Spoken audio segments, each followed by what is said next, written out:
우리나라도 그렇지만 일본의 경우도 그동안 끔찍한 범죄를 저질렀음에도 불구하고 나이가 어리다는 이유로 실명과 얼굴이 언론을 통해 공개되지 않았습니다. 그렇기에 제가 과거에 다룬 사건에서도 재미로 많은 이들을 살해했지만 미성년자라 실명 공개가 되지 않아 소년 A라고 보도된 경우가 있었죠. 물론 인터넷이 발달한 뒤로는 범인을 아는 이들이 각종 SNS에 사진과 이름을 올려 알 수는 있지만 이는 거짓된 정보도 있고 신고당할 우려가 있기에 조심해야 했습니다.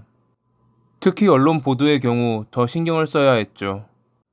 하지만 일본은 2022년 4월에 개정된 청소년법으로 인해 이제는 사건의 심각성을 고려해 일부 18세 및 19세의 실명을 공개하도록 바뀌면서 특정 청소년으로 분류된 나쁜 사람들을 언론을 통해 실명과 얼굴을 알 수 있게 되었습니다. 범행 당시 19살이었던 엔도 유키도 특정 청소년으로 분류된 이들 중 하나였습니다. 그는 후배의 부모님을 살해하고 집을 방화한 뒤 도주한 나쁜 사람이었죠.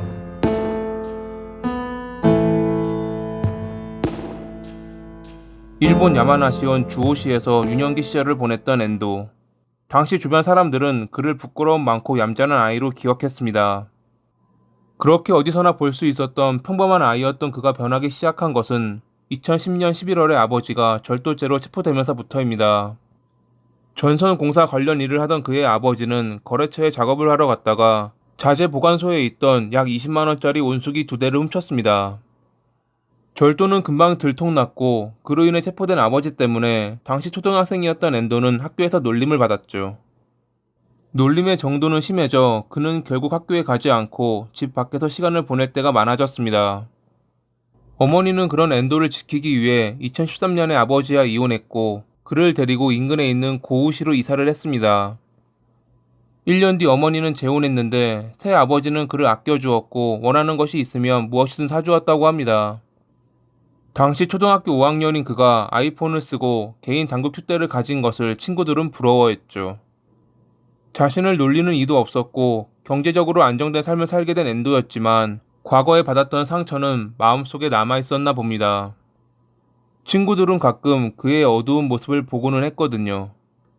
그중 인상에 남았던 것이 항상 그가 입버릇처럼 했던 데스노트를 갖고 싶다였다고 당시 친구들은 회상했습니다. 만화로 연재돼 인기를 얻어 애니메이션 및 영화로도 제작된 데스노트는 이름을 쓴 인간은 반드시 죽는다는 데스노트를 손에 넣은 주인공이 자신이 판단하기에 사회 악이라고 생각되는 이들을 살해하는 이야기를 다루고 있습니다. 엔도는 항상 친구들에게 마음에 들지 않는 인간이나 내 과거를 데스노트로 지우고 싶다 라는 말을 하고 다녔다고 합니다. 중학교에 들어갔을 때 테니스 클럽에 가입했지만 부모에게 꾸지람을 들은 뒤 클럽을 그만두는 것에 그치지 않고 학교까지 잘 나가지 않았던 엔도. 그렇게 당시 중학교 반 친구들조차 그에 대해서 잘 알지 못했습니다. 하지만 고등학교에 들어가면서부터 그는 학생회장으로 선출될 만큼 중학교 때와는 다른 사람처럼 변해 있었습니다. 그는 지각이나 결석을 전혀 하지 않고 수업에는 항상 진지하게 임했기에 선생님들에게도 꾸지람을 듣지 않는 학생이었다고 합니다. 물론 가끔 이상한 모습을 보았다는 친구들도 있었습니다. 갑자기 배로 움켜쥐고 폭소를 터뜨리는 경우가 있었다. 아무것도 없는 허공을 보며 누군가와 대화하듯 말하는 모습을 보았다. 회장이면서 회의 시간에 발언은 하지 않고 종이 접기나 하고 있었다. 수업을 잘 듣고 필기도 열심히 하는데 성적은 하위권이었다. 항상 밝은 느낌이라 대화를 나눴는데 속내는 뭔가 어둡고 기운이 없었다. 친구가 없었던 것은 아니었지만 방과 후 그는 친구들과 어울리지 않고 혼자 돌아가는 것을 선호했습니다. 그렇다고 학생회 일에는 그리 집중하지 않는. 이쯤 되면 그가 학생회장이 된 것이 좀 신기하긴 했습니다. 후에 밝혀졌지만 그가 학생회장이 되고자 했던 이유는 학생회에 미유키라는 여학생이 있었기 때문이었습니다. 쇼기 클럽에서 처음 만난 미유키에게 반해 있던 엔도. 그녀는 인기가 많은 후배였습니다. 모든 이들에게 친절했던 그녀는 자주 마주치는 엔도에게 친근하게 대했고 그는 그것을 사랑이라 착각했습니다. 엔도는 멋스럽게 꾸민 뒤 그녀에게 다가갔지만 당연히 그저 회장이고 선배라 친절하게 대했을 뿐이었던 그녀는 그를 신경 쓰지 않았죠. 그런데도 그는 포기하지 않았습니다. 학생의 일을 빌미로 라인을 알아냈고 여자들이 좋아할 만한 선물을 주기도 했습니다. 마지못해 선물을 받긴 했지만 미유키는 갈수록 그가 부담스러워졌습니다. 2021년 10월 9일에 그는 축제 준비로 고생한다며 선생님들에게 받은 고급 과자를 미유키에게 주었지만 그녀는 필요 없다며 거절했습니다. 그리고 그날 저녁 계속 자신을 귀찮게 하는 그의 라인 메시지를 차단했죠. 그 뒤로 엔도는 학교에 나오지 않았습니다. 결석은 물론 지각까지 없었던 그가 아무 말 없이 학교에 나오지 않은 것입니다. 그리고 10월 12일 새벽 3시 30분경 그는 미유키의 집에 침입해 그녀의 부모님을 살해하고 동생을 상처 입혔죠.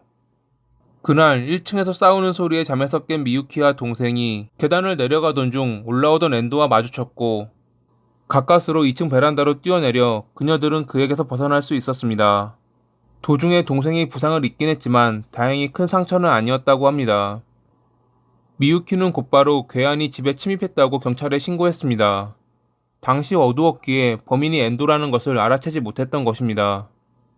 경찰이 출동했을 때 이미 엔도는 방화를 한 뒤 달아난 상태였습니다. 오전 7시에 화재가 진압되고 나서야 1층에서 사망한 미유키의 부모님이 발견됐죠. 범인이 엔도라는 것을 몰랐던 미유키는 집에 침입한 괴한이 10에서 30대 남성으로 단발의 보통 체형이라고 증언했고 경찰은 피해자들의 상처가 심각했던 것을 염두에 두고 원한에 의한 범죄라 생각하며 인근 감시 카메라를 통해 범인으로 추정되는 인물의 동선을 파악하려 했습니다. 하지만 그날 저녁 엔도의 자수로 인해 사건은 금방 해결됐죠. 경찰서에 출두했던 그는 얼굴에 화상을 입고 손가락 부상을 당한 상태였다고 합니다. 미유키를 좋아했는데 그녀가 라인을 차단해 화가 나 죽이고 싶었다라며 어이없는 범행 동기를 밝혔던 엔도. 엔도의 어머니는 어릴 때 상처 입은 그를 과잉 보호해서 이런 지경까지 온 것이라며 자신을 탓했습니다. 미유키 역시 자기 때문에 부모님이 돌아가신 거라며 자책했죠. 오로지 한 사람, 사건을 일으킨 엔도만이 자신의 메신저를 차단한 미유키의 탓으로 돌렸습니다. 여느 나쁜 사람들처럼 그 역시 자기 잘못이 아닌 타인에게 책임 전가하는 그런 모습을 보인 것입니다. 2022년에 그는 형사 책임 능력에 문제가 없다는 진단을 받았기 때문에 전문가들은 최소 종신형을 선고받을 것이라 예상하고 있습니다. 2022년 4월에 개정된 청소년법이 발효되면서 언론에 그의 이름이 공개될 당시 그의 변호사는 특정 청소년의 이름을 공개할 수 있다고 해서 의무가 있는 것은 아니니 피고인의 재활을 위해서라도 고려해달라고 요청했지만 소용없었죠. 메신저를 차단했다는 이유로 범행을 저질렀던 엔도. 하루빨리 그의 재판이 열려 진정한 법의 심판을 받길 바라며 이만 마칩니다. 오늘도 시청해주셔서 감사합니다.